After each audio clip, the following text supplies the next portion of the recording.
There we go. All messages are visible. Can you hear me okay?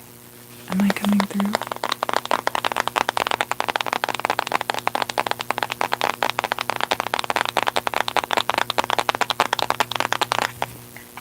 I trust that someone will let me know if I'm not coming through clearly.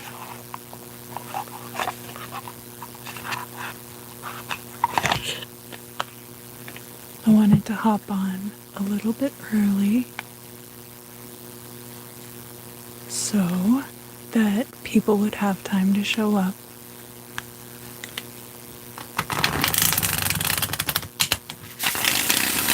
And I can get into the energy of the collective. And we can do a little bit of the preliminary stuff. Like the,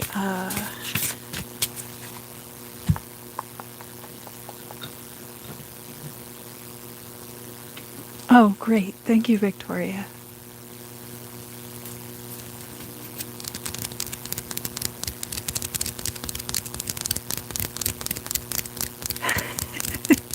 That's okay, Manny.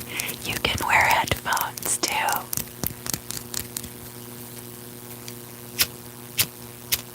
So, light up the cassia bark, and this is going to bring in good vibrations, good energy. It's going to raise the vibrations of the space, and it also serves to kind of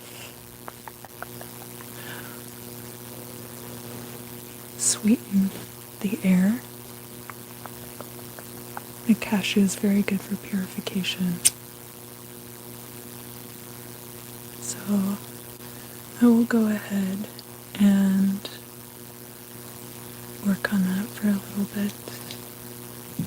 Fumigate the cards.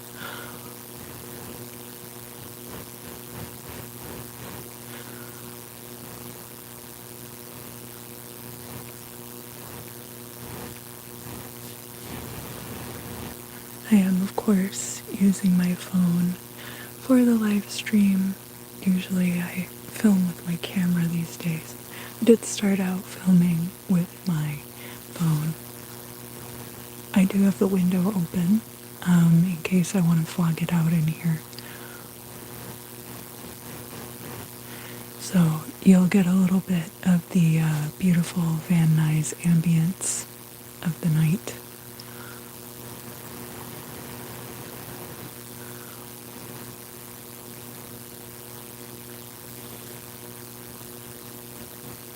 And I hope that I picked a reasonable time. I figure by 8:30 a lot of people will be getting home from their jobs.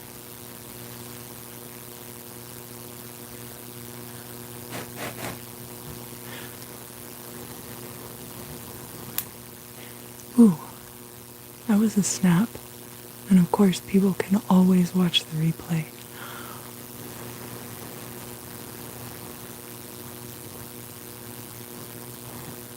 Sometimes when it pops like that, it means that there are energies afoot. Could just be hot tonight, metaphorically speaking.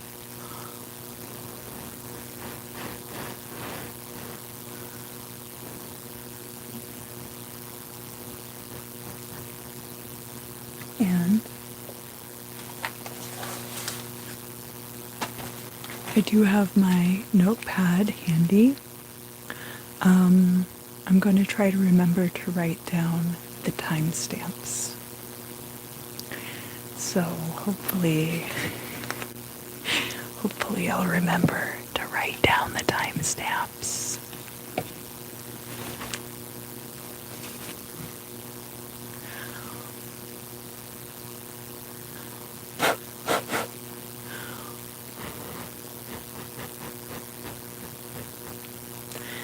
And of course, fumigate the cards. I am going to be using the Moon Baby Tarot, which is by Brant Palazzo and is based on the hoi polloi deck from the 1970s. I really love this deck, and I especially love it for public readings.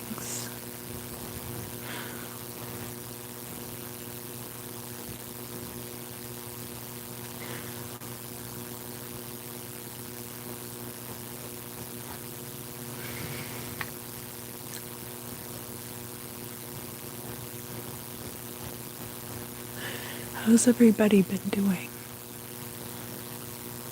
Anybody have anything they'd like to share? What is this notification up here? Let me see if I can look at that. Oh, I can deal with that later.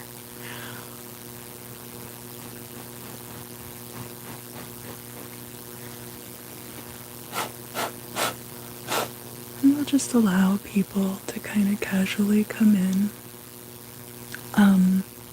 I do have a couple of pendulums for tonight. I have this bloodstone pendulum, and I also have this tourmalated quartz pendulum. Little tourmalations here. Black tourmaline is really good for clearing negative energies. So, if you want to ask yes/no questions, I can either use the pendulum or I can use the tarot. So just let me know.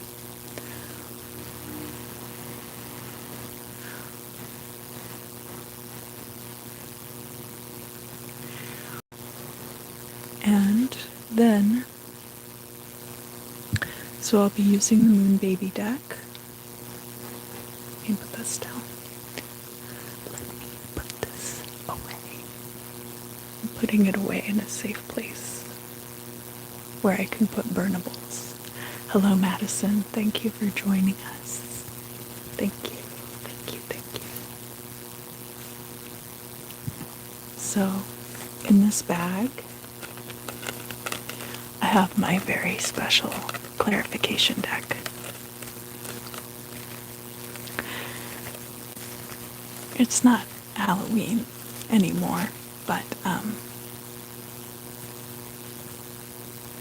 there is a certain movie franchise which speaks deeply to my essence, and I find the messages of the main antagonist just very relevant in my life, often.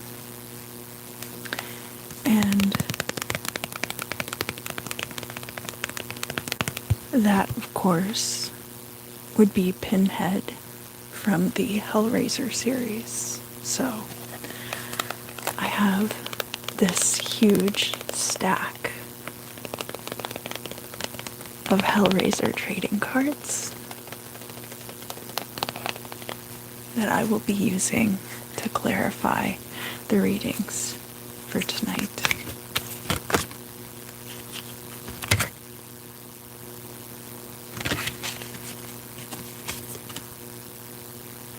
Like this one where Christy needs to turn around.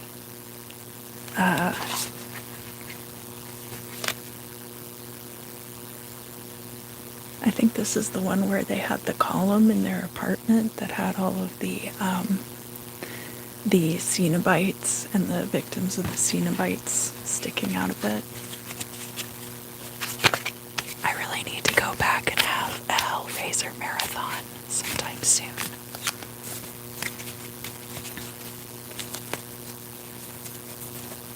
These are a little bit cumbersome to shuffle, but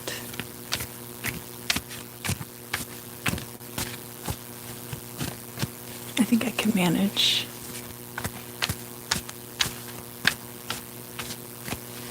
And we will be getting started with the sign of Aries very soon. Give people just a few more minutes to kind of trickle in here, and to kind of establish the scene.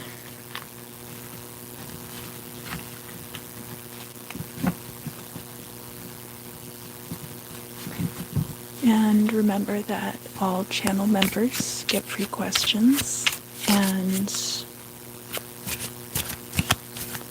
yes/no questions for everyone else are $5. And then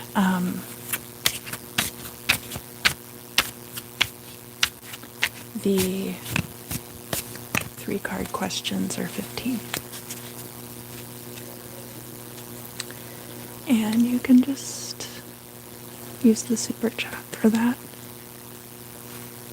But there's no pressure. I am going to be going through all of the astrological signs, starting with the sign of Aries and going all the way through to Pisces. So however long that takes. I don't think I'm going to be doing like super long readings. I think it's going to be more like the 6-card format that I have been using for the weekly videos, and kind of more freeform because it's in a live setting.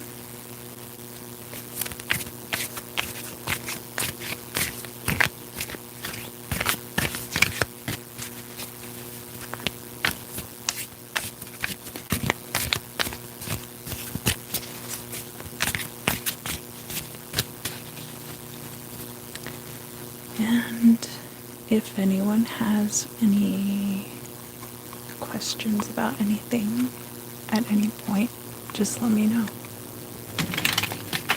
I will be reading the chat. I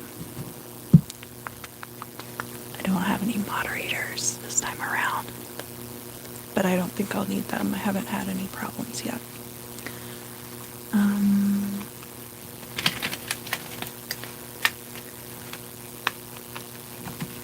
And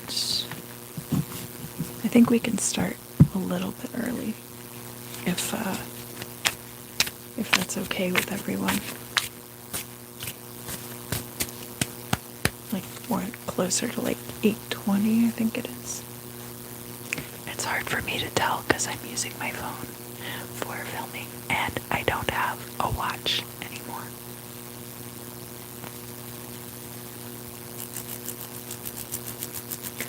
Alright, so I guess about 14 minutes is the Aries reading. Oh, Madison. I've been reading tarot for about 20 years. But I've only been doing it for other people for more like 8 or 10. But I spent a long time studying the tarot when I was much younger.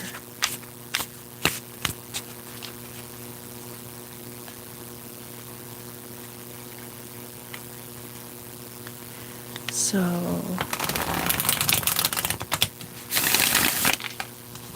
for the sign of Aries, this is sun, moon, or rising, or any other placements that you feel would be appropriately handled by a tarot reading. You have the Queen of Cups coming through, so this could be a water sign person in your life. Oh, thank you. I take that as quite a compliment. The Queen of Cups could be a water sign person in your life. It could also be somebody who's very maternal and nurturing. Another trait of the Queen of Cups is that she's very likely to hide her own emotions in favor of the comfort of those around her. We also have the Ten of Pentacles reversed. So, this could be a situation with a mother possibly too, where your mother, Ten of Pentacles can sometimes be an inheritance. It's possible that your mother has been talking to you about an inheritance, or if your mother has passed, it's also possible that maybe she wanted more for you. She wanted to leave more for you. And we have the Temperance card reversed.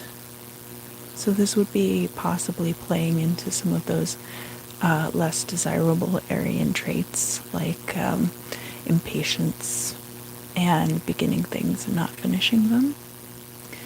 Those are possibilities. That's not necessarily the totality of it, of course.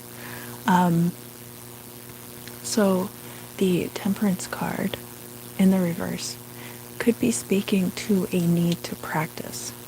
So what could be going on here for you, Aries? And I'll try to say the name of the sign a lot during the reading so that you'll be able to know which sign I'm on while the live is going before I post the timestamps. So it's possible that your mother has wanted to be able to provide you with more over the course of your life. But because she hasn't been able to do that, you have become impatient with your own skill set and are possibly not practicing things that maybe you should be practicing in order to improve your lot, improve what you have available to you.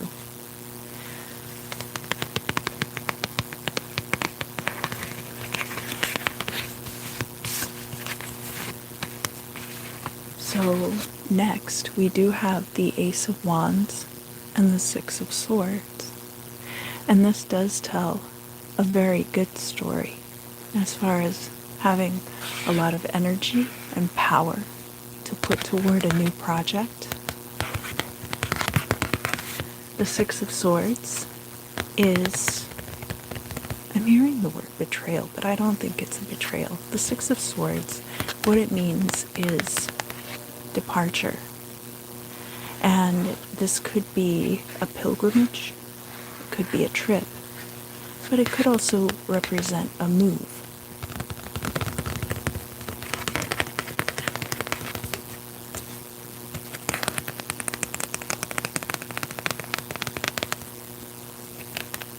So, together we have the one active Ace of Wands and we have the Six Swords, which are also active energy. These are air, and this is fire.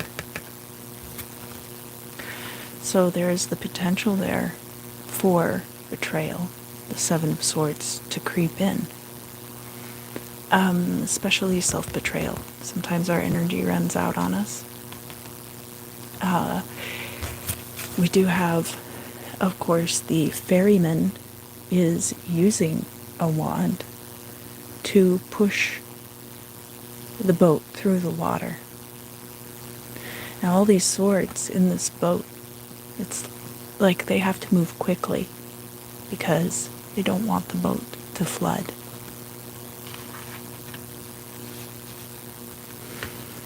And Aries, when we're looking at the Temperance card reversed, which is very much about the control of water. This is Sagittarius's card in the tarot. And we have the Six of Swords here, where we're worried about the water coming up in the boat because of the swords. And we have this strong water figure, the Queen of Cups. So there's a lot of water imagery in this reading.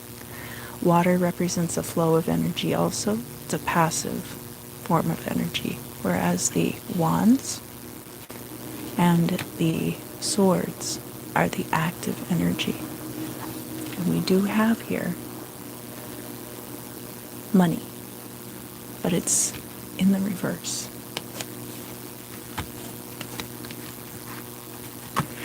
Let's pull one more card for your reading, Aries.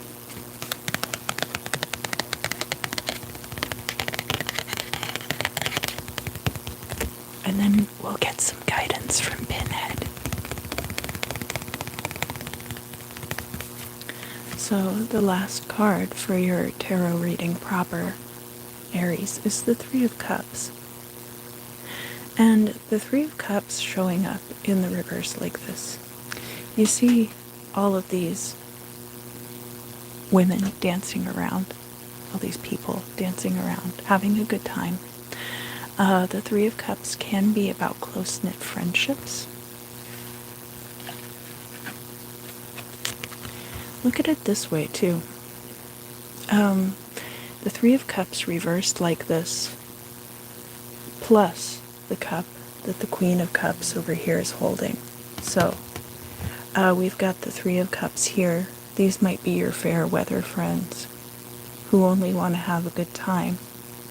And it looks like right now, Aries, you're separating yourself from those kinds of people in favor of somebody who is very steadfast, somebody who is maternal, supportive, somebody who cares and loves very much, almost to their own detriment.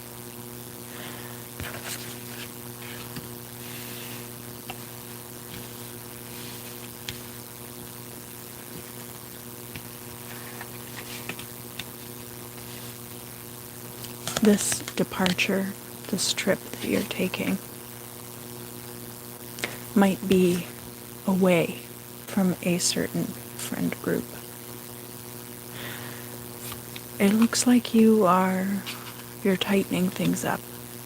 You are getting ready to move on to a new phase in your life. We don't have any very cataclysmic cards here, like the Ten of Swords or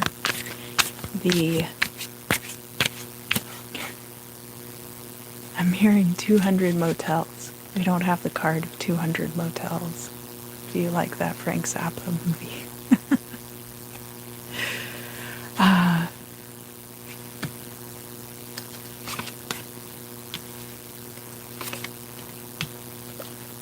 I'll show you in a minute. I promise. I promise I'll show you in a minute.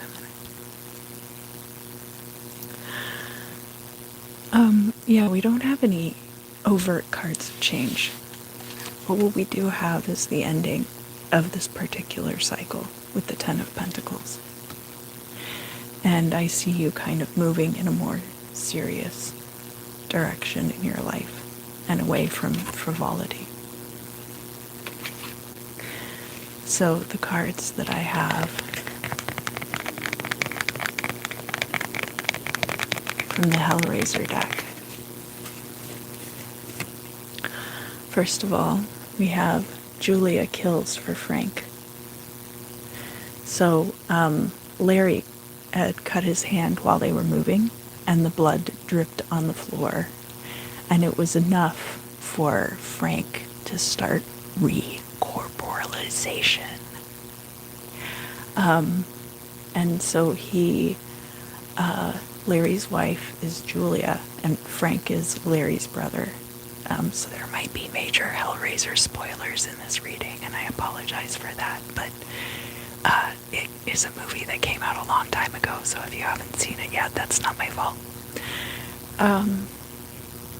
So Frank and Julia have a thing, and Frank is enlisting her to lure men back to the house to be murdered so that he can feed off of their corpses and build a new body for himself.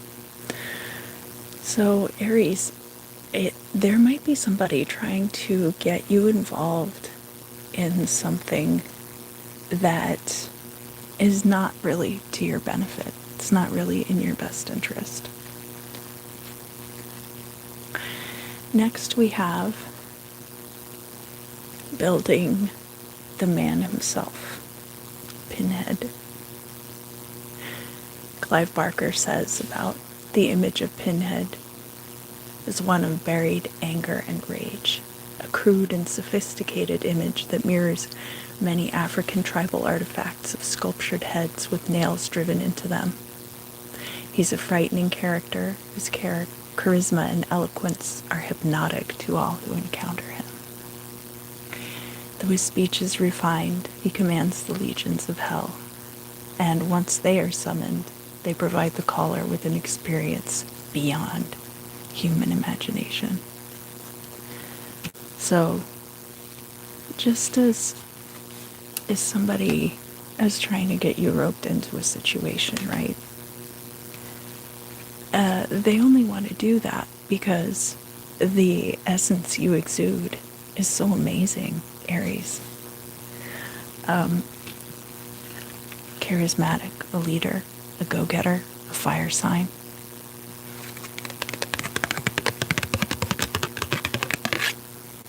And finally, we have Clive Barker hanging out with his bros, cracking open a couple of tall boys. And of course, this talks about how the Hellraiser series is based on a novella called The Hellbound Heart. And it was shot on a low budget with a small cast, surprising the horror film industry to become a commercial and critical success worldwide. But in the first Hellraiser movie, the Cenobites were only on screen for about 10 out of the 90 minutes of the film. And especially, of course, Doug Bradley, the man himself.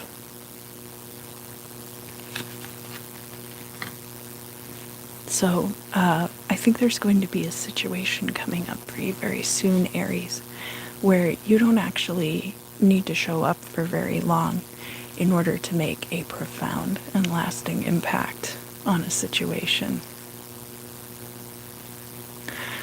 Alright, so now we are at 28 minutes and 20 seconds, and I'm going to start the Taurus reading.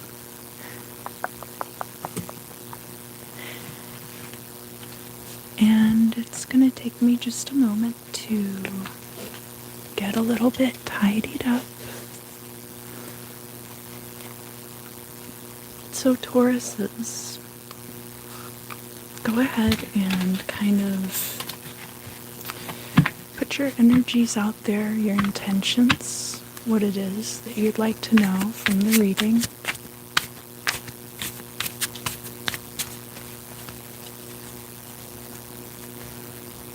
And remember also, oh, somebody wants to ask a question.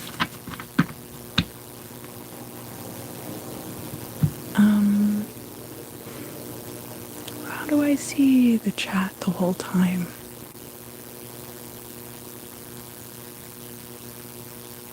Let's see, can I see the chat? Oh, here we go. Hi, Tyrone. So yes, no questions are $5, and 3-card questions are $15. And you can just send that through Super Chat.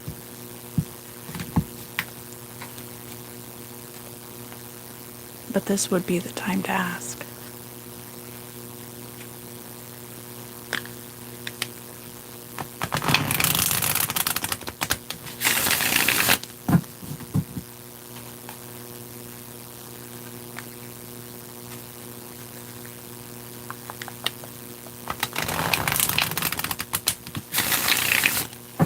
And I might edit my timestamps just a little bit as we go.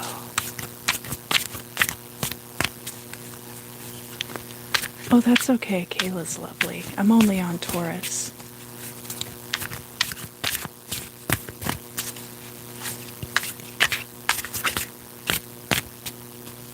No, I don't do free questions. This is a general reading where I'm already reading for free.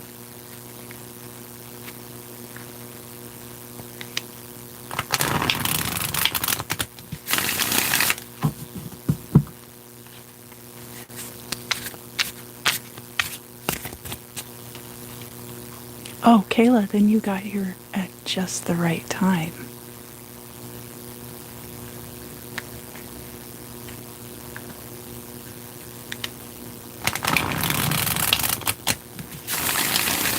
All right,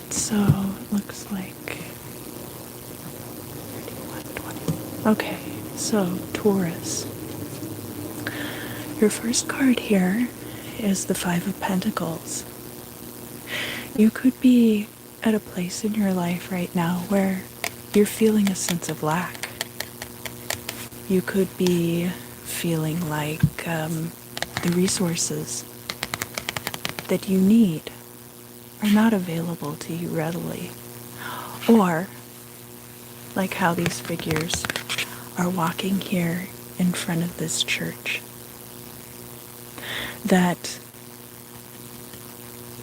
there might be hoops that you would need to jump through to be able to get to these resources that go against your moral judgments or go against your character.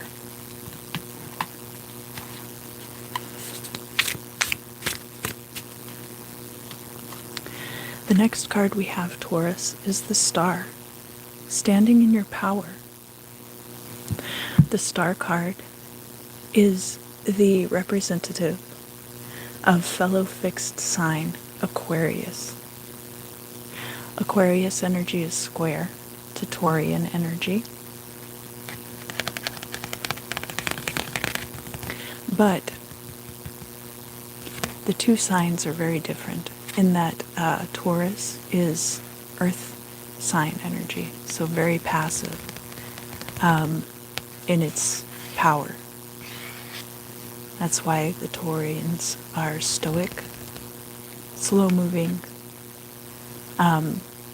sometimes stereotyped as stubborn, but really mulling things over before moving and taking action. Whereas Aquarius is a swift-moving air sign, active energy. So this is an invitation for you to not necessarily go against your better judgment, but rather to embrace this swifter moving and more active energy, especially if you have air signs prominently featured in your chart. So that would be possibly even if you have an air sign Mercury, an air sign Jupiter. These are things to keep in mind. It's not all about the big three.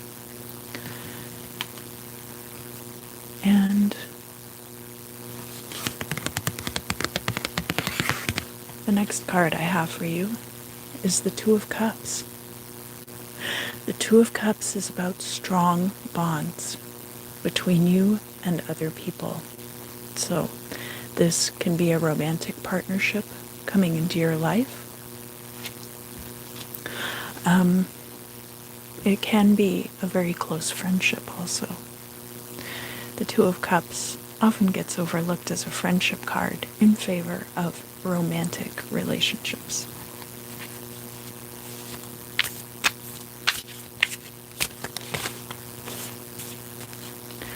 Next we have the High Priestess.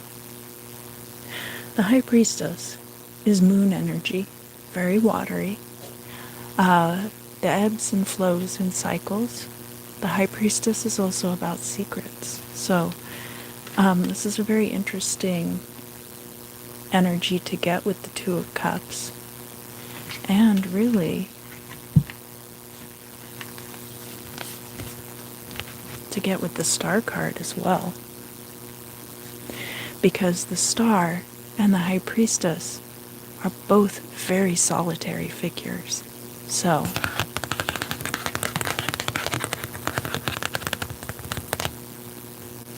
it would be very interesting to see the two of them in a relationship together.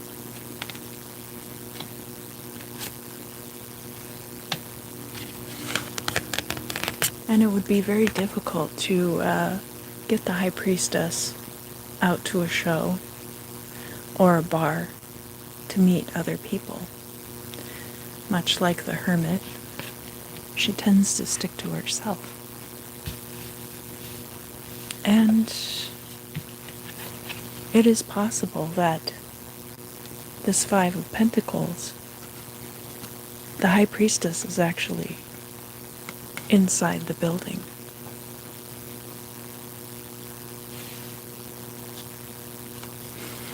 The Star could be somebody who is much more showy, possibly, more likely, much more popular.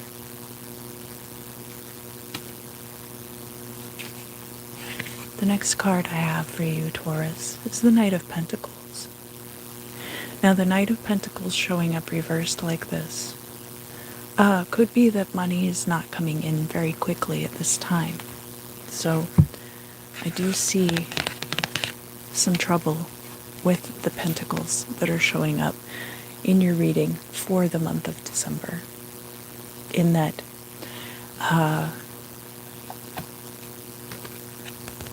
you might be waiting into the new year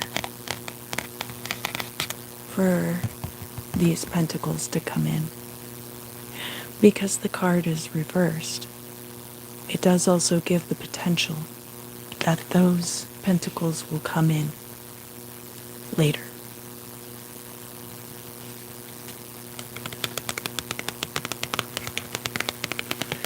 And the last card that I will be drawing for the tarot portion of your reading, and then we move on to the Hellraiser cards.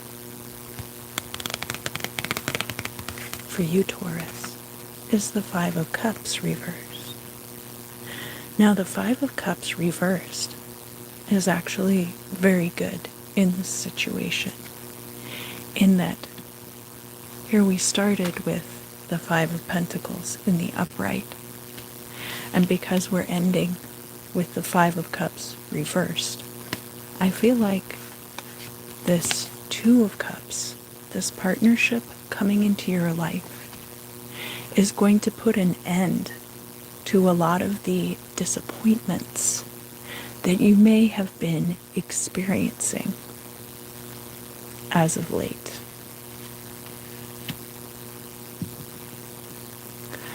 All right, Taurus, so now move on to the Hellraiser cards.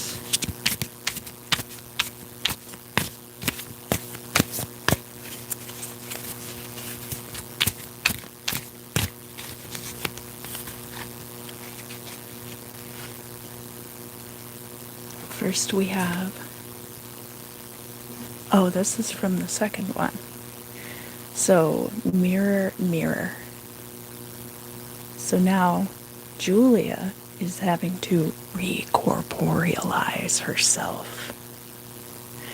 And she has an accomplice named Channard who is providing her with victims. And so Kirsty has a boyfriend, and he goes with her to Channard's house to get the puzzle box. Kyle is captured by Julia and devoured, unfortunately. And that means she has skin again, so that's cool.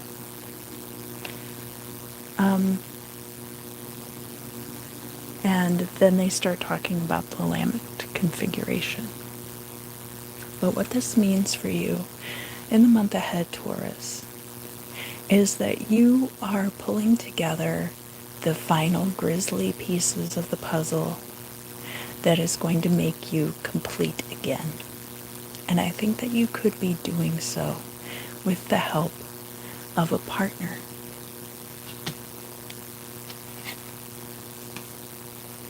So this next one is from the third movie. It's called Back to Reality. Pinhead is sent back to hell. The box falls to the ground. Joey realizes her surroundings have changed again. She's not in Elliot Spencer's hut, but sitting on the ground at a deserted construction site. She's not sure if the nightmare's over, because every time she thought it had ended before, she was drawn back into a new confrontation with hell. And now she has to get rid of the Lamet configuration. So, just as you are drawing together the final pieces of your own puzzle, Taurus, I think there are still vestiges of things that you're going to have to dispose of. This is kind of a cyclical time for a lot of us coming into the end of the year. And of course, Taurus, this will be no different for you. You might be thinking about times from your past and wondering if certain trauma is going to return. And as long as you are able to dispose of these final pieces, you will be able to exorcise those things from your life. And this is from the second movie. So in this one, Pinhead and the female Cenobite are doctors. Kirsty and Tiffany end up down in hell, and they run into these two surgeons. And this talks about the special effects a little bit too, that it was a little bit difficult to execute because the nails, you see how like Pinhead has like these nails in his head, right? That's why they call him Pinhead. And blood had to kind of gradually come out. And they decided that the scene was a failure, and it ended up on the cutting room floor. But it's a really cool idea. And Taurus, there are going to be some things that are like that for you in December. Things that you think are really cool ideas. But even so, it's better to leave them on the cutting room floor because they might end up holding you back in the long run. All right, so that is the read for Taurus. Let's move on to Gemini. And it will take me just a moment to get reconfigured. So if anybody has questions or comments, please don't hesitate.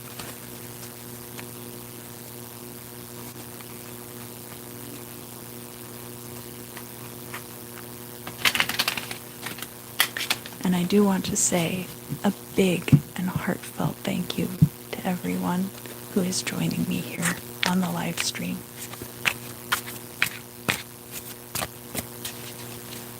It's good to see you.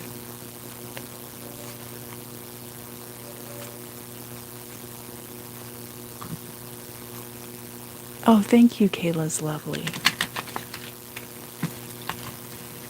Do you have a question you'd like to have answered?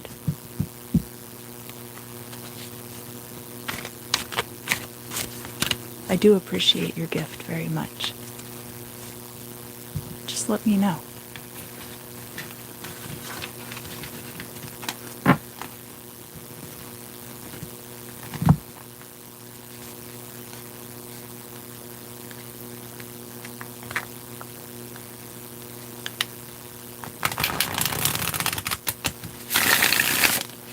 All right, moving on to Gemini.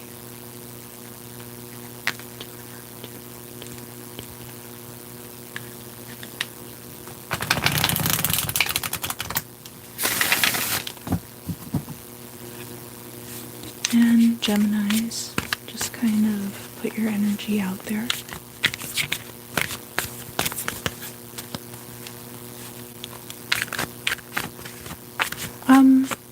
I can do a one-card pull.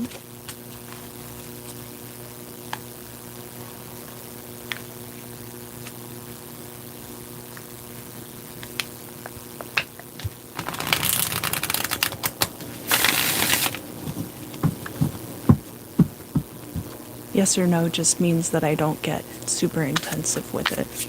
But if you had a question that I could answer with one card, I can pull one card.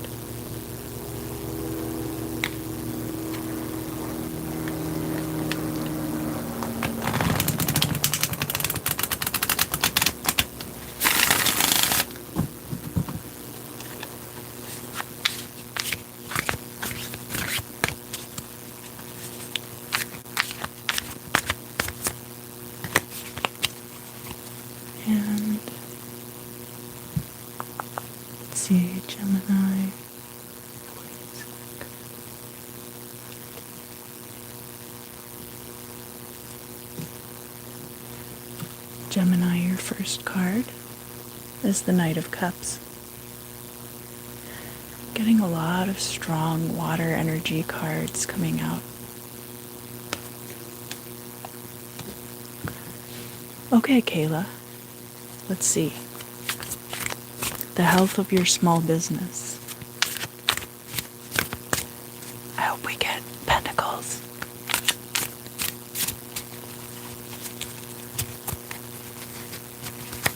Oh, I guess tell me to stop. Tell me where you'd like me to stop, and then tell me if you want me to cut the cards.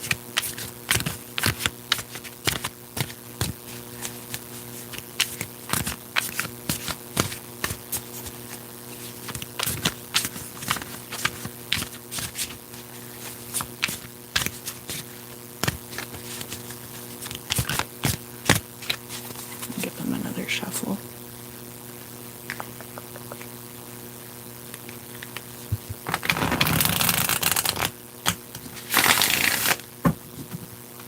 Ooh, I had one pop out.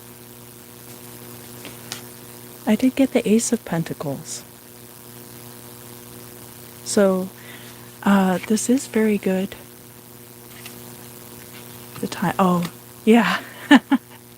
Well, I had one pop out, so I'll just take this one if that's okay.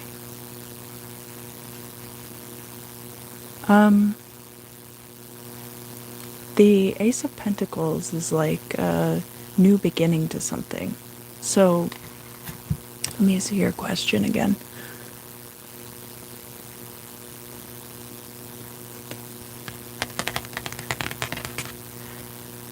It came out in the upright, and it is a very favorable card for business, but it's about new beginnings.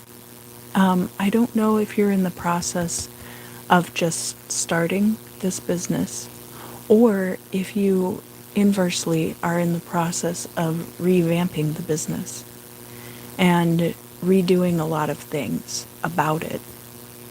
The Ace of Pentacles could be a new website. It could be reaching out on a different platform. It could even be a different method of taking money. All those things are possibilities. So I invite you to look for what's fresh, what's new. And this, of course, isn't saying that you're doing anything wrong. It's a very favorable card. But one thing about the Ace of Pentacles is that it is the purest essence of that earth material energy. And so what it's really good for is that initial manifestation of financial resources. So I hope that helps. Oh, good, good. Well, best of luck. It does look like good things will be coming in for you.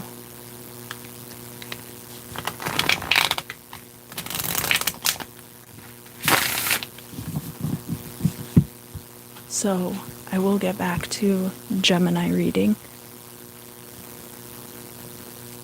And we started out with the Knight of Cups. A lot of people are really in their feelings toward the end of the year. Thank you, Kayla. You're very welcome. This Knight of Cups, especially in the upright like this, Gemini, is urging you to think with your heart and think with your gut, and not necessarily think with your brain. Trust your instincts, trust your impulses. The next card that we have coming through for Gemini, sorry, I do have my window open. We have the Chariot card here. And the Chariot is Cancer's card. But more importantly, the Chariot has to do with mobility has to do with duality, and it has to do with victory and success. The Chariot can represent a promotion, can represent upward mobility to a new position, can also represent moving to achieve success. And we do have similarities here between the Charioteer and the Knight of Cups. One of the key similarities is that in this case, the Charioteer is trusting these stationary sphinxes to take him where he needs to go.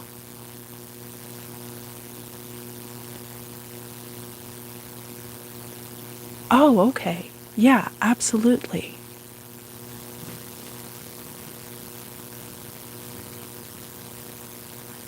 I'll do you right after Gemini, if that's okay. That'll be right before Cancer.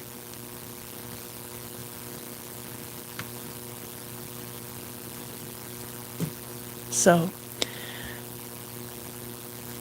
typically on the Knight of Cups card, the knight is not holding the reins. He's kind of allowing his horse to wander around wherever it wants to go, following its gut and following its heart. You're very much, Gemini, being urged at this time to follow your instincts.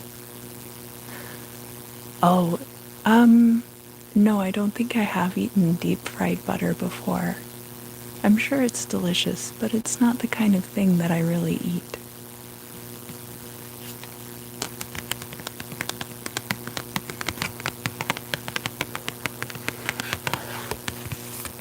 The next card we have for you, Gemini, is Taurus's card reversed, the Hierophant. The Hierophant can be about social mores. It can be about the status quo. It can be about religious leaders and organizations. And when it's reversed like this, and especially with these cards encouraging you to follow your heart and allow and trusting your sphinxes to guide the way, your spirit guides, if you will. This Hierophant could be showing up in the reverse to urge you to step away from conventional ways of doing things. And especially if there is an iconoclastic nature to what you're trying to achieve, such that it might go against what is taught by certain churches. The next card I have for you, Gemini, is the Star. This is fellow air sign Aquarius's card. It has very much to do with one's popularity, fame, success, achieving your dreams, and the way that you interact with your social groups. So see that the Star, she's pouring out the one pitcher into the water, and she's pouring out the other pitcher onto the ground next to the shore. I have been studying the lunar mansions recently, and there are two specific mansions which are in the sign of Aquarius. And one of them has to do with this pouring out of water from the upper spout being very prosperous and being an analog for financial wealth being poured out, coming to you. It's a good time to work on prosperity. However, the other lunar mansion following has more to do with loss, with pouring out your resources in a way that will not be effective for you. And that is something to consider at this time, Gemini. What social groups are you interacting with that are not necessarily taking you where you want to go?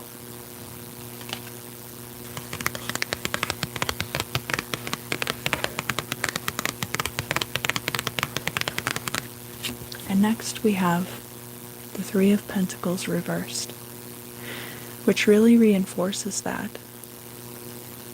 The Three of Pentacles can also have to do with your professional reputation. So, people maybe not seeing you as being their first choice for certain jobs. And a lot of this may have to do with who you're associating with. It could have to do with your iconoclastic nature. But keep in mind, too, that the Three of Pentacles is coming out over here by the Hierophant in the reverse. Sometimes the people who avoid us are avoiding us for reasons that are beneficial on both sides. That the people who are going to be discouraged from working with you because you're being true to your nature and true to your art and your craft and yourself, those are not people that you need to be impressing, and you don't need to waste your resources on them. Finally, Gemini, and then we'll move on to the Hellraiser cards. I have the Six of Wands. Stay the course, and victory is assuredly yours. We do have, with the Knight of Cups and the Six of Wands, and a bit with the Chariot card if we're being lenient with ourselves, the idea of riding a horse into some kind of victory. Of course, in the case of the charioteer, these are sphinxes, they're not horses. Typically, a chariot would be drawn by horses, though. Horses are very smart. They're very trainable. A horse can train you as well if you let it. And there's a certain give and take of partnership there with a horse, that there might be machinery around you that is helping you to have this take place. So express gratitude when you are able. All right. Now let's pull some Hellraiser cards.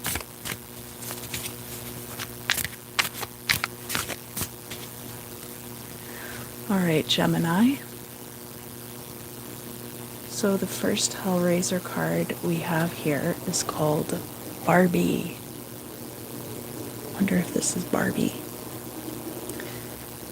So Joey, who's in the third Hellraiser, is running down the street, and right next to her, this brick wall explodes, and one of these Cenobites comes out. The bartender from this boiler room establishment. He's wrapped in barbed wire and he's carrying a glass in his hand. This Cenobite stops and releases a stream of fire from his mouth in Joey's direction. She avoids the blaze and continues her swift race down the street. So she had some dealings earlier in the movie with this particular bartender. And it really goes back to what I was saying about preserving your energies for the people who you're going to be bringing the most benefit, Gemini. into each other's lives. Because, of course, it's not just how other people can serve you. It's also about the mutual benefit that people are able to have for each other. And in this particular case, Joey does the correct thing, which is not to engage with this person, but rather just to continue on her way. And now we have, again from the third movie, Pinhead at church. So bringing in the Hierophant in reverse. Joey goes into this church hoping to find refuge because there's mass destruction going on outside. And a priest approaches her and asks her why she's so terrified. Joey explains that demons are chasing her. The priest tells Joey demons aren't real, they're just parables and metaphors. And just at that moment, Pinhead comes in to prove him wrong, as Pinhead loves proving people wrong, and causes all of the stained glass windows to shatter because Pinhead loves a dramatic entrance, and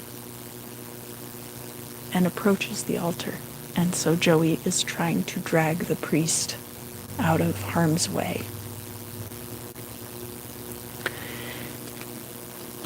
So sometimes you're not going to be able to convince other people of your point of view until it's too late for them. And that's just really too bad. But it's more important to stay on your own path. And you know, maybe the priest can help her now that he understands that hell is real.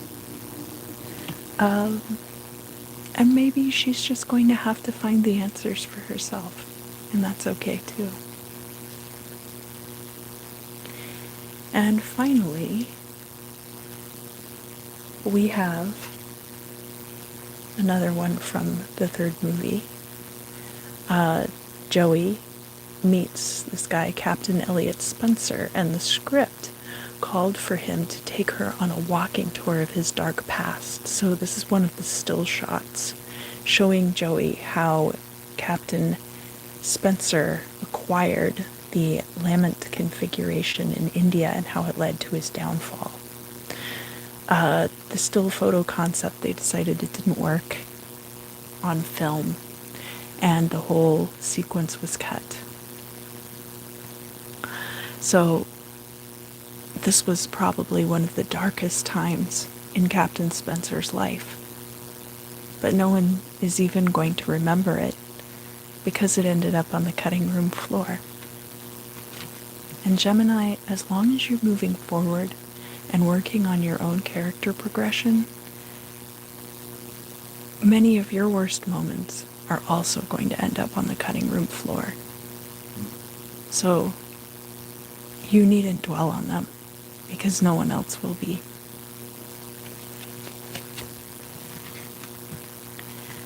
Alright, so that's it for Gemini. And now, MC Alpine. I'm going to do a reading for you. Channel members do get card readings for free, so because you're already paying for the membership. So you had said something about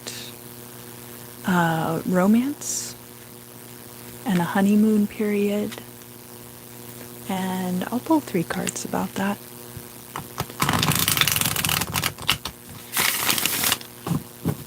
I don't know if you're still here. Let me look back in the chat, and I'll timestamp it too. Where to fall between following instincts, being indulgent versus being cautious and guarded in a romantic honeymoon phase. Okay, so I will timestamp your reading.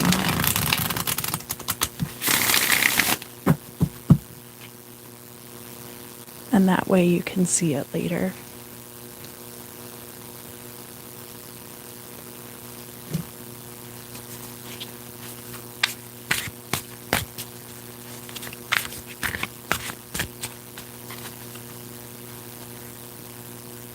Oh, good, good.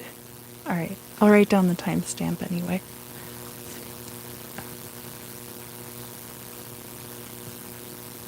Okay. So, the first card is the Seven of Swords. Now, I always hate to pull the Seven of Swords when I'm doing love readings because it means that somebody's not being totally honest about their intentions. Now, this doesn't mean that one party is cheating or anything like that. What it does mean is that when two people go into a relationship, obviously, they have the best of intentions usually and are trying to put their best foot forward. Now, sometimes when we end up doing that, we are not being true or faithful to what it is that we actually want from a relationship. And the result of that being that later on down the road, that things end up not working out because there wasn't enough honesty about what both parties really wanted out of a relationship. And that changes over time, too.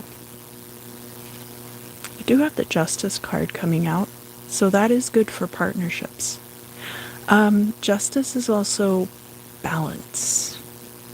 So it does seem like there is a good balance in the relationship, and that if there is more honesty about what both parties are actually looking for, that you might find that you're very mutually invested in a similar situation.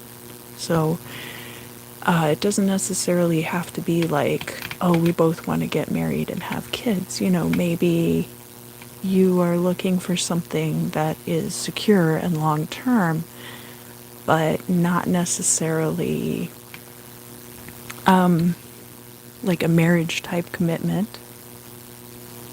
But it's going to take both of you being honest with each other about that.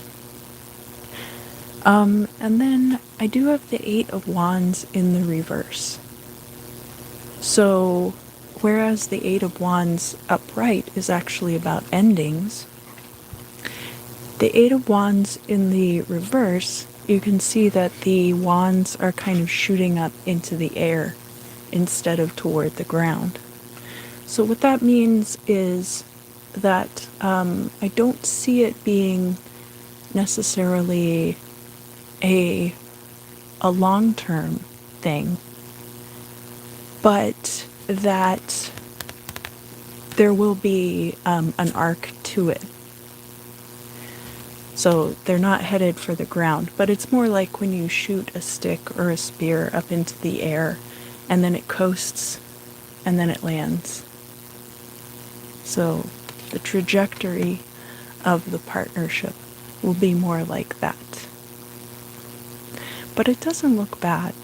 Nothing that I see here looks really terrible. It does look like you have the potential to have a really good partnership with this person for however long it ends up lasting. But the trick is just going to be maintaining those open lines of communication and a mutual honesty. And being honest, and both parties being honest with themselves as well. And that's the toughest part. I struggle with that all the time. Being honest with myself about what I want from a relationship. So I hope that helps. And I apologize if it wasn't what you wanted to hear. And now I will move on to the sign of Cancer.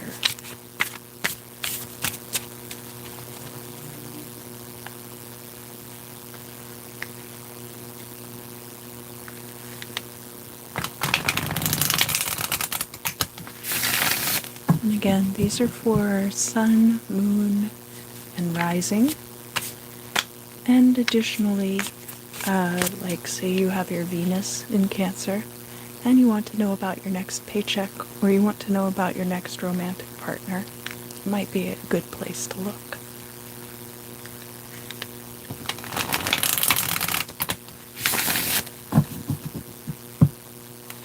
Oh, thank you, Helene, for coming.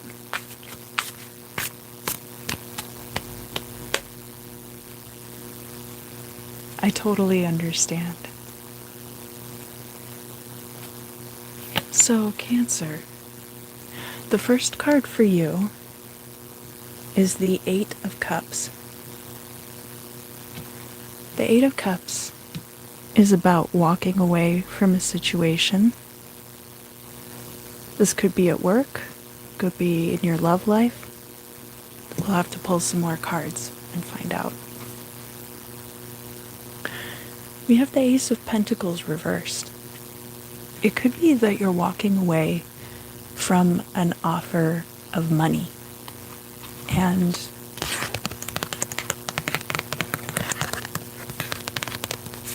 this could have been a good offer.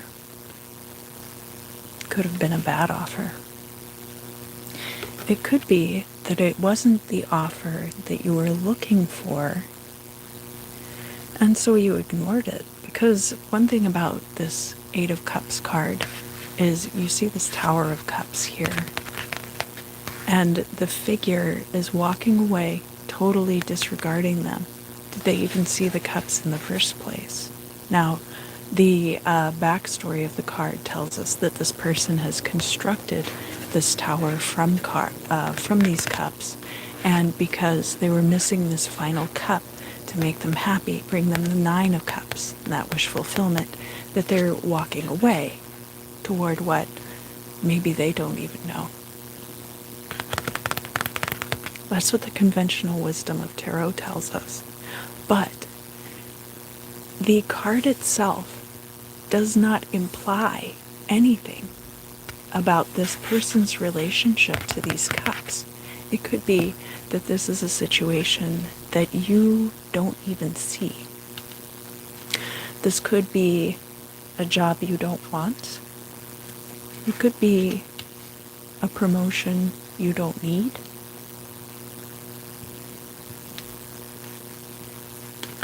The next card, and I do promise that I've shuffled these cards quite a bit, so the Ace and the Two of Pentacles would not just come out back to back. But here we go. We have the Ace of Pentacles and the Two of Pentacles, and they're both reversed. So whatever this offer was for money was going to involve this imbalance. And that could be why it was not accepted. It could be why you decided not to take up that offer of the Ace of Pentacles. Now you're headed off to greener pastures. What does that look like? Well, Cancer, let's find out.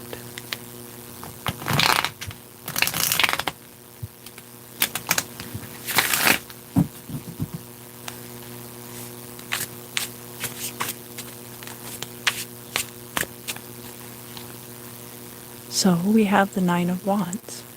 It's left you in a very defensive place.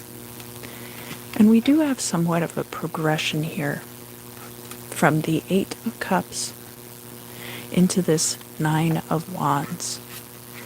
Cups are a very passive energy in the tarot, water elemental being passive. The Wands are an active fire energy. So wherever this left you, being so defensive, now you are almost on the offensive with that.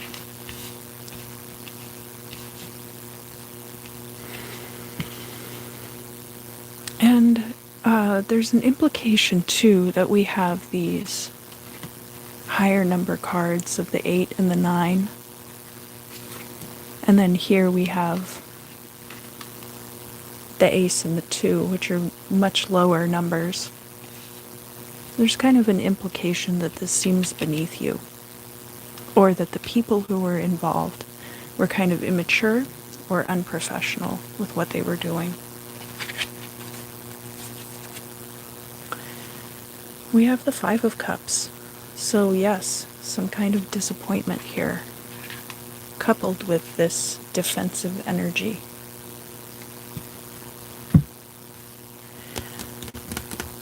But if you look here too, if you're leaving this situation because you don't have enough cups to complete this tower, here on the Five of Cups card, you have 2 cups. You could have the 10 of Cups, even though these 3 cups have spilled out.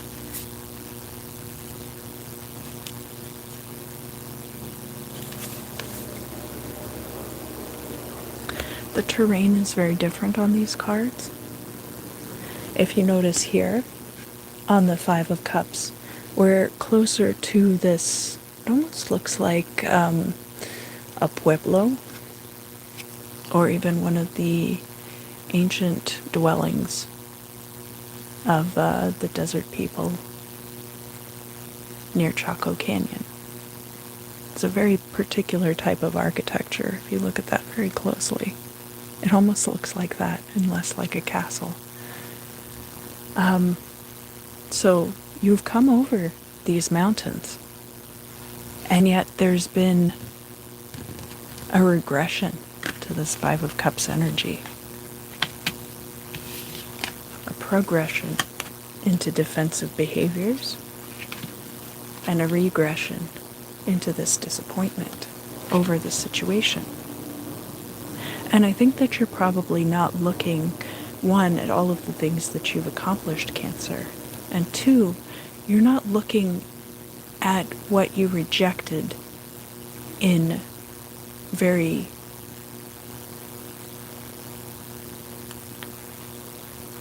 objective terms, like seeing why it wasn't right for you, and understanding that there's no need to be disappointed by things that pass you by if they're not meant for you. To paraphrase a couple of my other favorite readers here on YouTube. And the final card for the tarot portion of your reading, then we'll move on to the Hellraiser cards. We have the Star. The Star has a lot of significance in tarot. Of course, the major arcana cards all do, right? But the thing about the Star card is she represents a myriad of different things. She represents your dealings with others. She also represents, because Aquarius is a fixed sign, she represents being true to yourself and to your own nature. Fame, fortune, hopes and dreams. That 9 or 10 of Cups could not only be closer than you imagine, you could be getting ready to blow that whole concept out of the water in favor of something so much better. Okay, Cancer. So, here we will be pulling some cards from my Hellraiser deck. Joey gets the facts. So, Joey gets refused entry to the treatment room and chases after a pretty dark-haired girl who entered the hospital with the injured man. Joey catches up with her and presses her for an explanation. The girl nervously tells Joey that something, and she won't say what, happened at the Boiler Room, which is a popular downtown nightclub. That's where that other scene of mine worked. Joey can't get more from the shaken girl. Loud screams come from the treatment room, and Joey rushes in as the agitated girl runs from the hospital. So, sometimes people are dodgy, Sometimes their own trauma prevents them from being able to provide you with the information that will be helpful to you, even at their own detriment. Now, Cancer, you often being in your feelings. Oh, I don't even know what you're talking about. I don't know who Tarolicious is. Oh, happy birthday, Juan.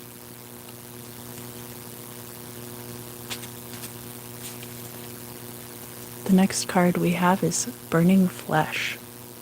This is from the second movie. Frank has Kirsty trapped and holds her at knife point. It seems that Kirsty has no choice but to acquiesce to his vile desires. There's a stone slab that rolls out of the wall and forms a bed. Kirsty approaches it, telling Frank she'll do anything he wants if he won't hurt her. But then she grabs a shroud, throws it onto one of the many candles, and the room bursts into flames, consuming a dressing table on which lays a picture of Frank. And just like Dorian Gray, as the picture burns, Frank's flesh melts away until once again he has no skin. That is a recurring theme in Hellraiser, is people walking around without their skin. And, you know, the skin is one of our most important organs. It, of course, has the most surface area. The only other comparative part is our intestines. We won't talk about that right now. And the skin is often overlooked for its importance in our lives. Frank has made a fatal mistake here, as usual. I mean, that's kind of his trademark within the series. The skin is our protection, and I can see here that you're feeling very defensive, right, with this Nine of Wands energy. Cancers don't have very thick skin, typically. It depends on what your other placements are, but the Cancer portion of your chart is going to be very sensitive, very raw. And it is important to clothe yourself in things that will be protective in lieu of your skin.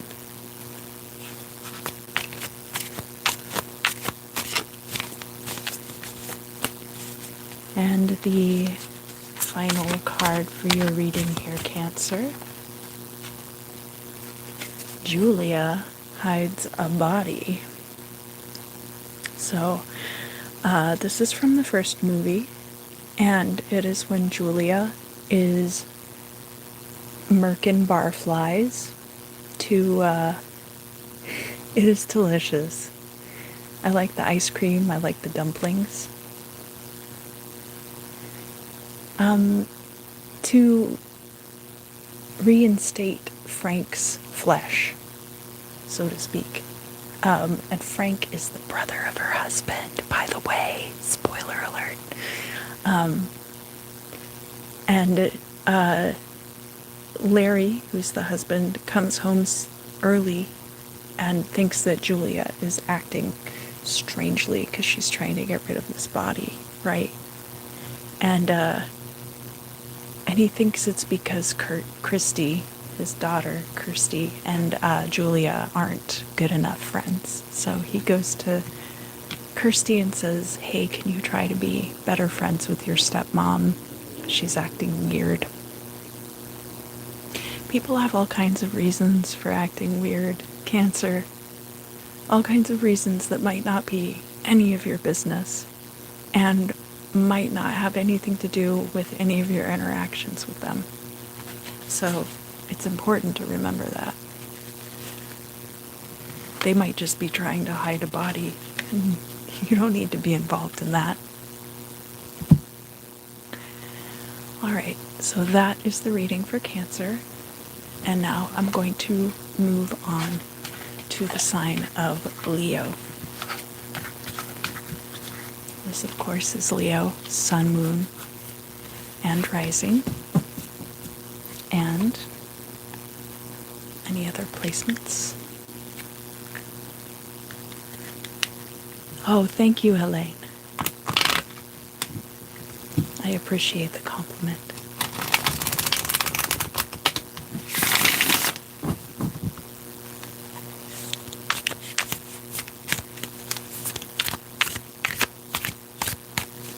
So this will be for the sign of Leo. I, for example, have Mars in Leo. I have other Leo placements too.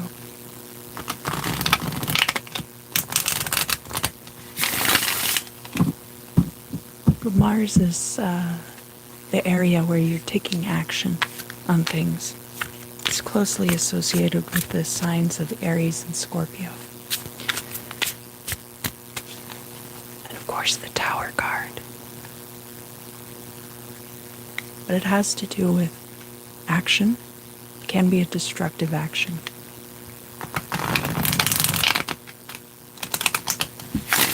It can have to do with conflict in your life.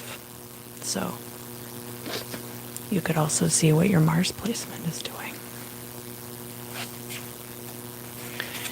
Leo, the first card that I have coming out for you is the Moon. And the Moon is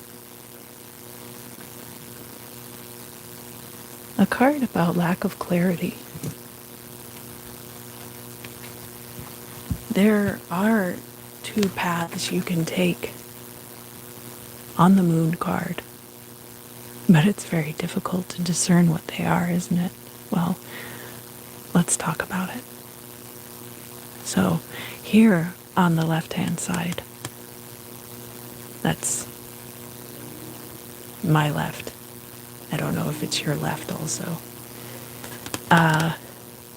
We have this feral wolf. And then on the right bank, we have this product of many years of domestication, this little white dog. Now, they're separated by this stream. They represent two paths you can take. The path of the wild, or the path of domesticity. Both have their benefits, both have their drawbacks.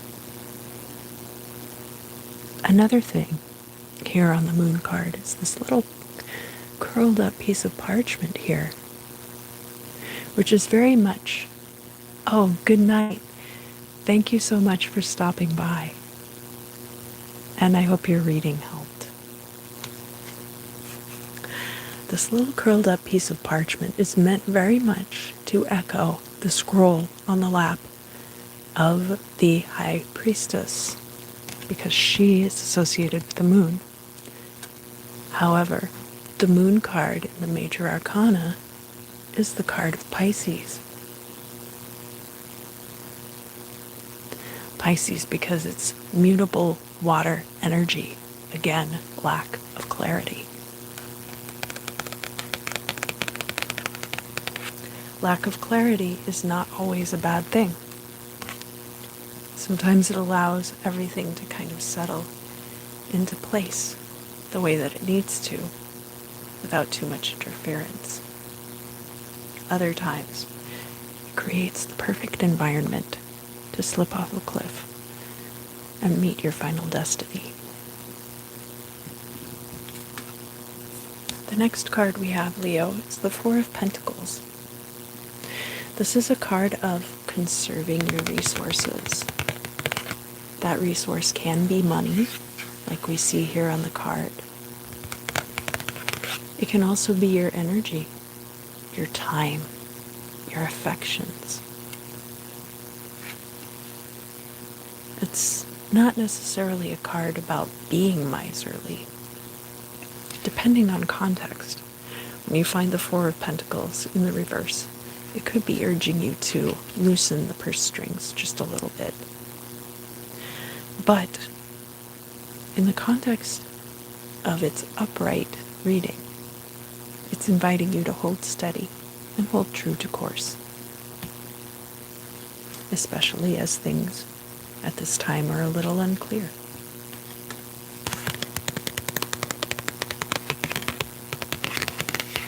And now we get one of my favorite fours. Leo, you also get the Four of Wands. This represents reason to celebrate. This can be a wedding. It could be a graduation. It's a happily ever after type scenario where you are to the end of one cycle, but you know that there's going to be a sequel to the story. It's not a 10, it's not a 9. This is more of a party atmosphere, as evidenced by all of the little bunches of grapes.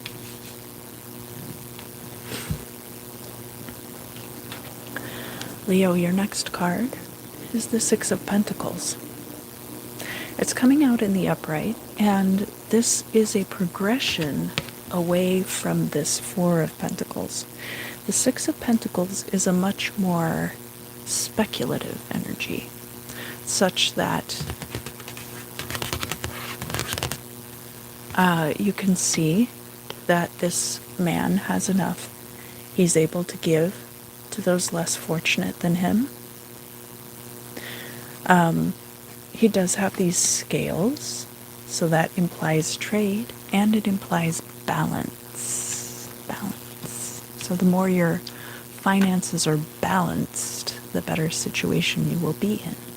So there's a progression here. Four of Pentacles into the Six of Pentacles. We have the Hanged Man in the reverse. So the Hanged Man in reverse is actually casting off the need for martyrdom. When we have the Hanged Man upright, this is somebody who is kind of martyring themselves because they feel like their sacrifice is going to benefit everyone else that much more. The Hanged Man also can be somebody who has given a great deal of time and energy to some kind of esoteric process, such that they come out on the other side of it completely transformed. And that's how we get the progression to number 13, the Death card, where we see the Hanged Man in reverse. This is very good for coming out of stuck energies. You are cutting yourself down from the tree and moving on with your life. And the last card that we have for your reading this month, Leo, until we move on to the Hellraiser deck, we have the Nine of Swords. And what a double-edged sword it is. The Nine of Swords can be about being tormented by anxieties, being tormented by your dreams. The only thing here that could really be troubling to you, Leo, is the fact that things are very unclear at this time. But again, that's not necessarily a bad thing. Things could be unclear because when you're dealing with speculation, it's sometimes better to leave it up to the luck of the draw. We would all love to have the market analysis skills of my ex-husband, I'm sure. However, sometimes in games of chance, it's more fun to leave it up to chance. I'm not much of a gambler personally, and so I can understand why that might be stressful. But another thing that the Nine of Swords is reminding us to do is to pay attention to your dreams. Keep a dream journal. Pay attention to the symbols there. One of the very first ways that I started honing my psychic skills and awareness was by tracking my dreams. And so I invite you to use them as a resource. Finite only to the extent that there are only so many hours in a day you can spend asleep. All right, Leo, let's pull some Hellraiser cards.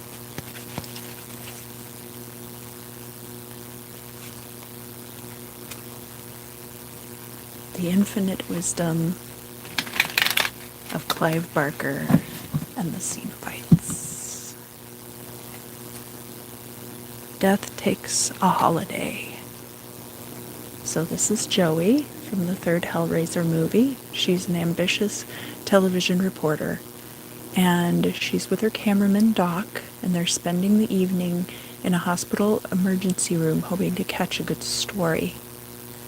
But on this particular night, the hospital is eerily quiet.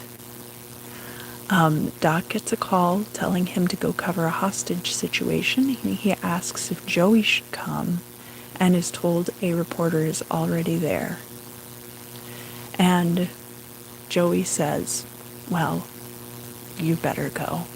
It's a real story with a real reporter, because obviously she's being left behind. But look, this is at the very beginning of Hellraiser 3. She has no idea what she's about to encounter. And it might completely even take her away from the career of journalism and throw her into something completely different. But she'll get the excitement she's craving, all right. So whenever you find yourself in a situation where you feel like you've been cast aside, understand that there might be a higher purpose for you elsewhere. Something that might end up being a lot more fulfilling. So next we have, of course, this scene, which I love, from the first Hellraiser movie, where Julia and Frank reunite, and he's explaining to her about the lament configuration and how he opened it up and it ripped him all to pieces, and that it opens the doors to hell, and then the Cenobites come and pull you apart. And so Julia has already witnessed at this point Frank being tortured by the Cenobites, and he is afraid of retribution because of his escape. And Julia's promising him that she will try to protect him, which is foolish. We all know what happens in Hellraiser 2, so if you don't, Julia gets her flesh ripped off too. So, spoiler alert. Sorry guys, these movies are like 30 years old at this point. I just don't think that if I'm spoiling the movie for you that it'll be ruined.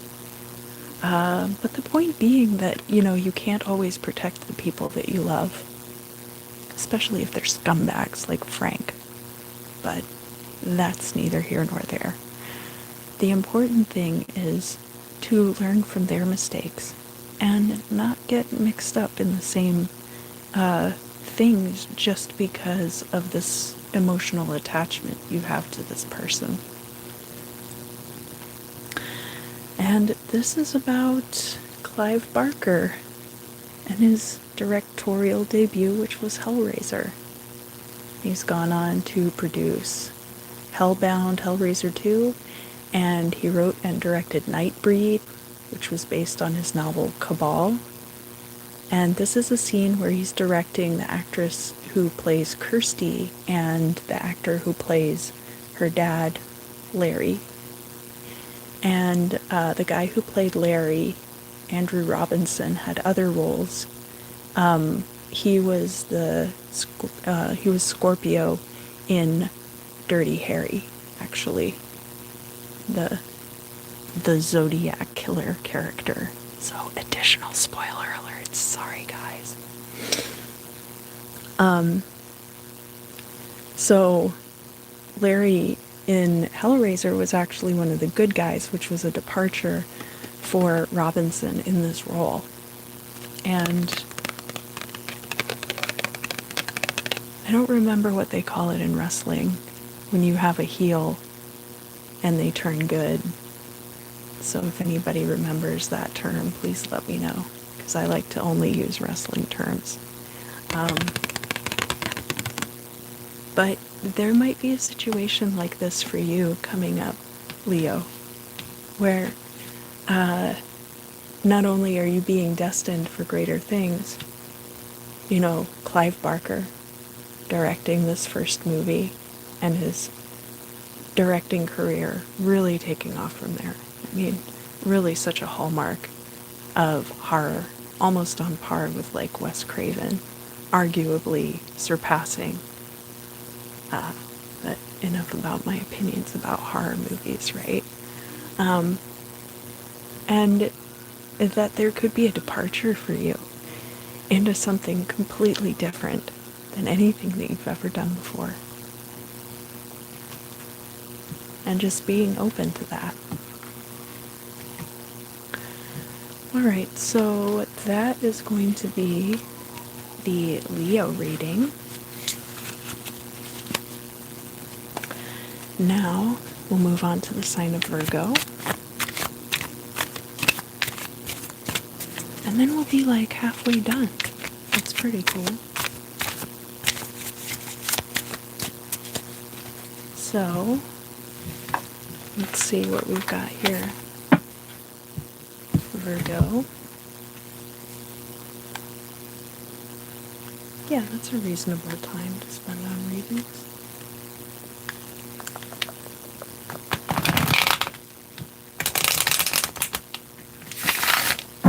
Virgos out in the collective, go ahead and contribute your energies, whatever it is that you'd like to know about.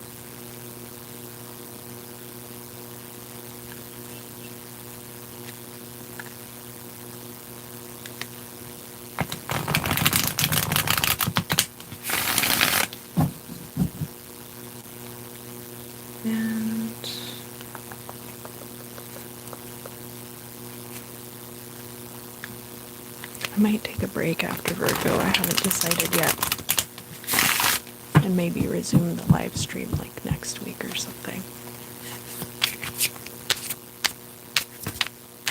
That might be a good way to handle it. I don't know how the YouTube algorithm feels about me streaming for like hours and hours.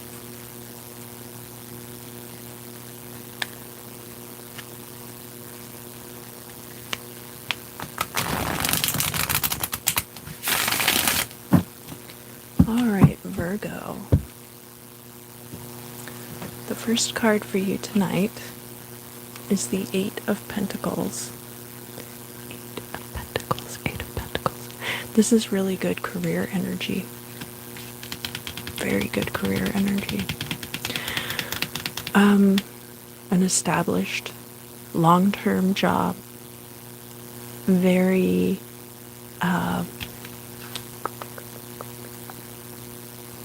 what is that word? Oh, I'm seeking that word so hard right now. Profitable. Would be a very good job for you. We have the Queen of Cups coming out. This is a strong maternal energy. Could be a water sign person. One of the hallmarks of the Queen of Cups is that she often puts her own needs behind the needs of others. Emotionally speaking. She's not very forthcoming about her emotions. And finally, we have the Knight of Wands in the reverse. So, the Knight of Wands reversed, you could be putting much more energy into a situation than you are getting out of it. And especially where we have this Queen of Cups energy, Virgo, you might be leaving yourself vulnerable. to, well, I say vulnerable to psychic attack, but let's talk about what that really means. It means that you are putting too much energy into things, and it makes it easier for other people to harness your energy and use it for their purposes, rather than you, who, by the way, you've got this long-term career energy going on, so established in what you're doing. You don't need to contribute your energies to those people if you're not getting enough back to make it worth it. All right, Virgo, what next? What else is going on here? We have the Queen of Wands. So strong showing in this reading. We've got the Queen of Wands. We've got the Queen of Cups. The queens are water energy. So Queen of Cups is water of water. Queen of Wands is water of fire. So now we're bringing in this active element of fire. And the Queen of Wands isn't necessarily like the Queen of Swords, like standing up for herself. But the Queen of Wands is bringing a much more charismatic energy, a much more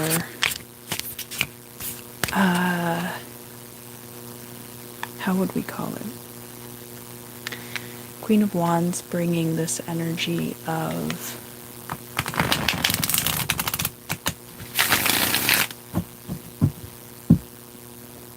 being charming, charismatic,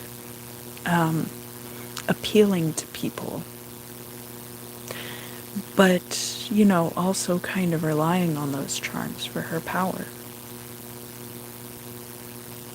But a departure from this Knight of Wands reversed energy, so that's good. We have the Tower. So Virgo, there could be some kind of destructive change. Now, that isn't necessarily bad, okay? Because the Tower is then clearing the way for new things to come in for you.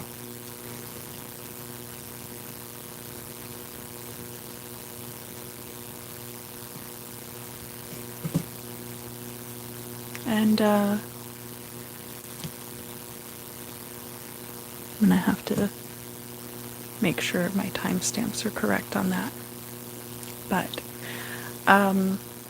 the Tower is not necessarily bad. The Tower is Mars energy, and therefore the Tower is also linked to Aries, which has to do with new beginnings, and is also linked to Scorpio, which of course is about transformation. And it looks like we have had a bit of a transformation between this much more passive Queen of Cups and the Queen of Wands energy. You could have water and fire prominently in your chart, as well as being Virgo energy. And we'll pull one more tarot card, and then I will pull 3 Hellraiser cards. And I haven't really done the tarot readings as a live stream before. So those of you who might have been waiting, I've seen people coming in and out, so I don't feel like there's like a bunch of people watching who are going to be super disappointed if I don't get to all 12 of the signs tonight.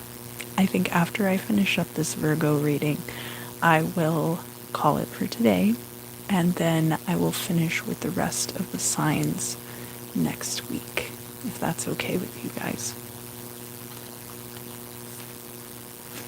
The final card that we have is Taurus's card, the Hierophant. This could be an invitation for you to appeal to your higher powers, to your spirit guides. It could be an invitation to return to more conventional ways of thinking also. The Hierophant is a spiritual leader, and is not necessarily, obviously, like the Emperor and the Empress represent divine masculine and divine feminine and are considered kind of linked in the tarot. The Hierophant is much closer to an evolution of the Hermit card. The Hierophant and the High Priestess are not necessarily coupled. But the Hierophant becomes the iconoclast in the Hermit. However, and the Hermit being your card, because we're getting the Hierophant here and not your card of the Hermit, it's almost like a regression needs to take place. That you need to go back to doing something the way that you had done it previously, Virgo, before you decided to go out and get all experimental with these high thoughts and ideas, going up to the mountaintop, speaking to God. Come back down and speak to the people. Find out what the people have going on and what has meaning to them. You're their leader. And in order to lead, you need to know them.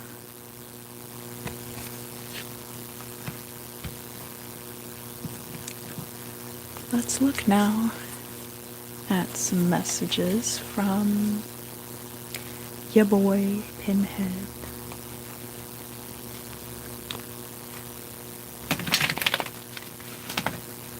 I really do love this deck of these trading cards. I have a few decks of trading cards that I use for readings. Those of you might remember the Deep Space Nine trading cards. I have those. I like those a lot. I'll show you these in a second. There's also the yeah, these ones. Okay. I have some Frankenstein cards. And I have some from Mobius and some from William Stout, who draws all the dinosaurs.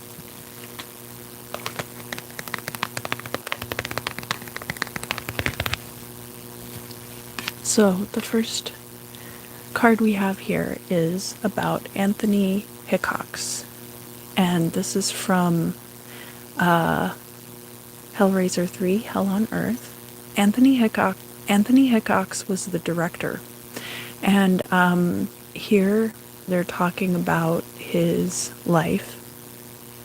So he was born in London, England in 1961. He was the son of Douglas Hickox, who was a director also, and directed Zulu Dawn and Theater of Blood. And Anthony Hickox's directing credits include the horror movie Waxwork, which has Patrick Macnee, 1988's Sundown, The Vampire in Retreat, which had David Carradine. And then Waxwork had a sequel called Waxwork 2, Lost in Time. And now he is completing, oh, sweet summer child, completing the Hellraiser trilogy with Hellraiser 3, Hell on Earth. Now there's like 12 Hellraiser movies. Anyway, so he had some experience going into this movie. And I'm not even sure that Hellraiser 3 is maybe like his most famous film, or even brought him into prominence. But what we were talking about here with this Hierophant card, right? There's a lineage. You can even see, like, behind him, he's standing in the church where they were doing some of the shooting for Hellraiser 3. And he's got that beautiful stained glass window behind him. So there is a spiritual lineage for you, Virgo. And there might be things that your parents did or that your ancestors did, these energies are now being passed down to you. And it's time for you to take up that mantle and become the leader. But a spiritual leader, not like the emperor. Hi, Crazy. Thank you for stopping by. I'm just finishing up these readings.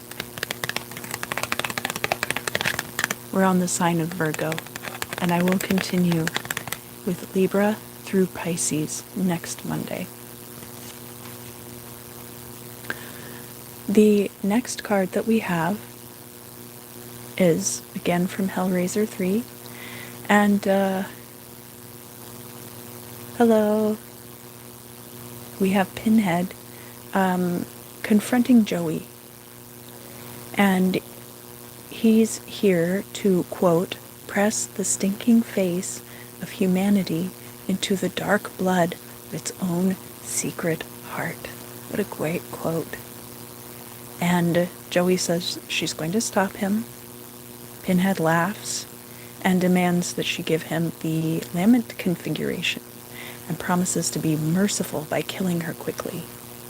Joey refuses to give him the box, and so Pinhead is trying to take it, but even hell has its rules. The box apparently must be given and not taken.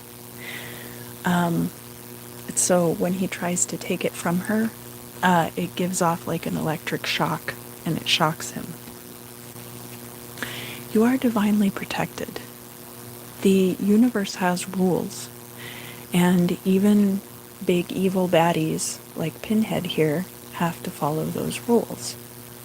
So if you are confronted by one of these creatures, then you will have the power to take care of yourself. But it's important to know the rules. Some things have to be given and cannot be taken. Know where that line is.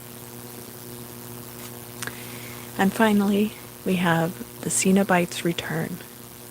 As Frank moves in on Kirsty, an odd atmosphere permeates the attic.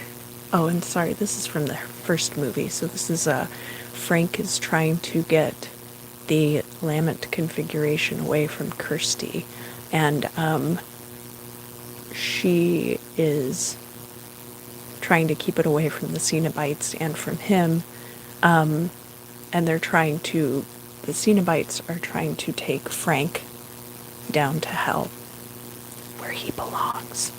Sorry.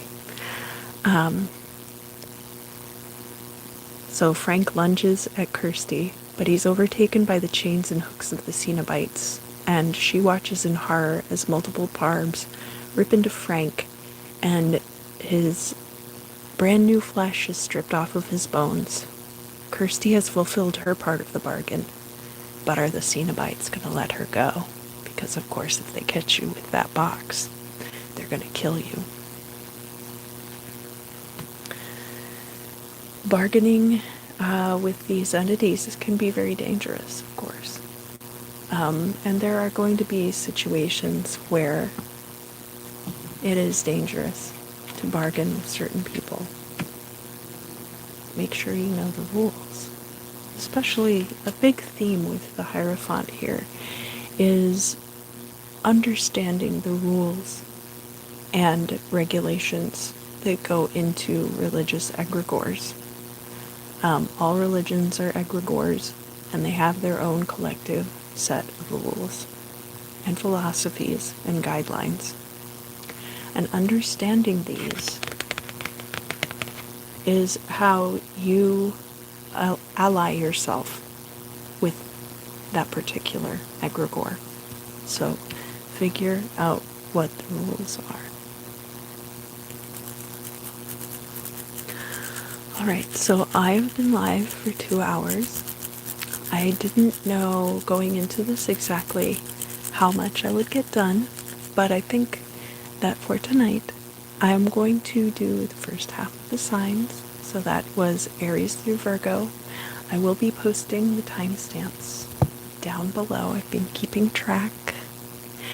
And then I will save Libra through Pisces for next Monday. And we'll do it same bat time, same bat channel. So thank you, thank you, thank you, thank you, thank you, thank you, thank you. Thank you so much to everyone who stopped by. And I look forward to seeing you again very soon.